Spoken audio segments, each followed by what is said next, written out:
أريد والقرد بلا ويسي سواي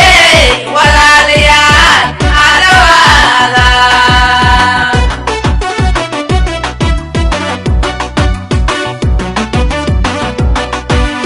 ويرني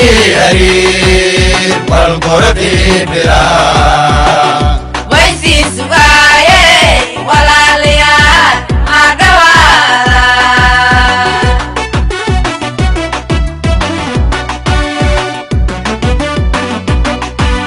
ورسني وسن برج فرفرني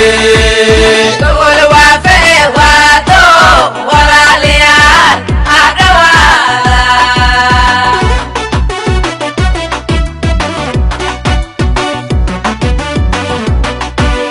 ورسني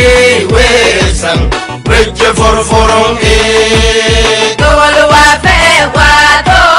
ولا ليان على ولا بسم الله الرحمن الرحيم الحمد لله رب العالمين waxaa sharaf weyn noo ah inuu maanta noo yimaado gudoomiyaha baarlamaanka dowladda federaalka Soomaaliya mudane Maxamed Mursal Sheekh Cabdiraxmaan ugu soo booqdo magaalada Baydhabo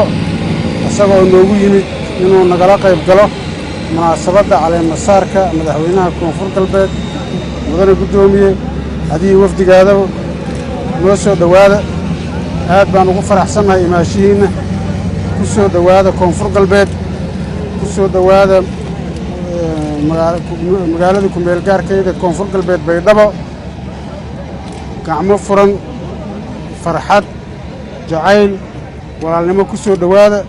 aad iyo aad u mahadsantihiin bismillaah markan koreeyto wali mahadnagay madaxweynaha koonfur galbeed iyo gudoomiyaha aqalka wakiilada koonfur galbeed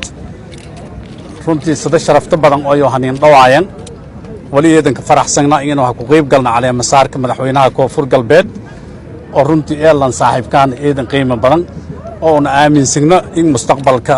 oo koonfur galbeed dhiibi sadaacad aan ka shaqeeyo doona wali kala mahadnagay dhamaan bulshada ku qayb galay soo dhaweynteedana ku qayb galay wali kala mahadnagay xildhibaanada oo lamada aqal golaha shacabka iyo aqalka sare oo yoona